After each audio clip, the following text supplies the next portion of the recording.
পদের মর্যাদা না দিলে আমি তোমায় চাকরি থেকে ডিসচার্জ করতে বাধ্য হবো।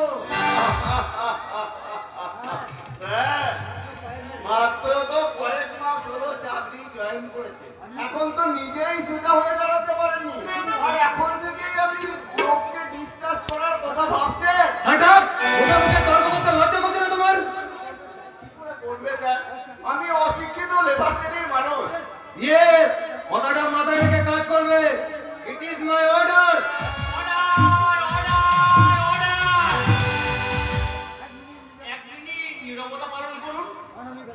মানবিকতার মানচিত্র থেকে ধীরে ধীরে মিলিয়ে যাচ্ছে স্নেহ, মায়া, মমতার বন্ধনে মোড়া মানব শরীর প্রাপ্ত একটা অদ্ভুত জীব।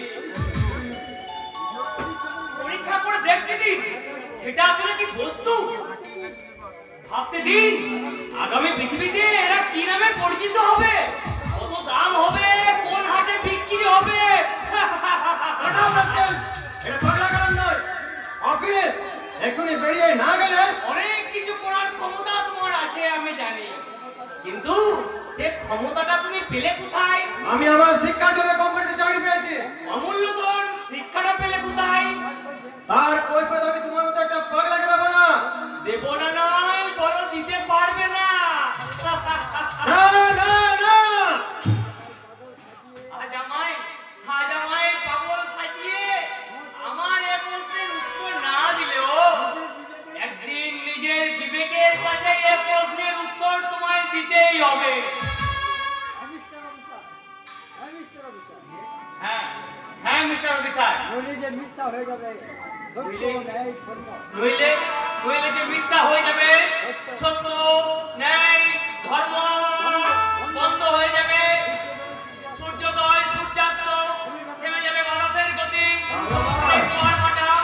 বন্ধ হয়ে যাবে, দেবদেবতার মঙ্গল আরতি ধ্বনিত হবে না সম্পর্কের সাথে, মাঙ্গলিক সারাই শোনা যাবে না জীবন সম্পত্তি তার মধুর সেই বাণী।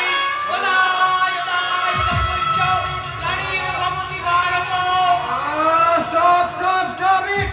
একটা অফিসের মঞ্চ বানিয়ে তোমাদের এই অভিনব যাত্রার কথা আমি আজই মালিককে শোনাবো। হ্যাঁ, না স্যার না, ও কাজটি করবে না, ও পাগল মানুষ, না বুঝে হয়তো কোনো ভুল করে ফেলেছে। কিন্তু তুমি তো পাগল নও মিস্টার সূর্যকান্ত সেন, তাহলে তুমি এত বড় ভুল করছো কেন?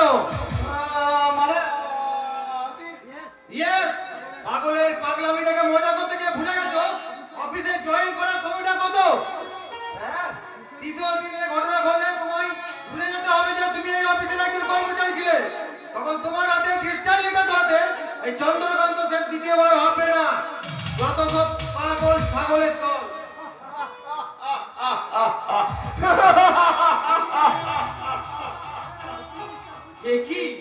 একই মিস্টার সূর্যকান্ত সেন, এভাবে হাসছো কেন?